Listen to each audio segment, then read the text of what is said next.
Un archipel proche de Taïwan au centre d'un bras de fer entre la Chine et le Japon, comme Clipperton ou les Malouines en leur temps, aujourd'hui encore. Et comme chaque jour d'ailleurs, les militants de l'une et l'autre nationalité se succèdent sur ces îles pour en revendiquer la propriété. Explication Clément Le Goff. Depuis quelques jours, les îles Senkaku changent régulièrement de drapeau. Ce matin, il était à nouveau japonais. Pour ces militants nationalistes, une réponse à la Chine qui brandissait ses couleurs mercredi dernier. Senkaku, propriété du Japon revendiquée par la Chine, ce n'est pourtant qu'un archipel, 7 km² et aucun habitant.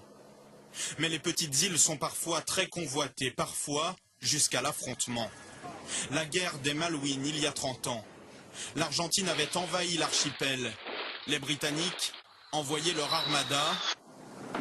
Une victoire pour le Premier ministre d'alors, Margaret Thatcher. Mais les pertes sont lourdes des deux côtés, près de 1000 hommes tués. Des Malouines, aux confins du Pacifique, la France elle-même tient à un petit bout de terre inhabité. L'atoll de Clipperton, un confetti au large du Mexique. Une découverte française, mais que le Mexique revendique à la fin du 19e siècle, car c'est une position stratégique.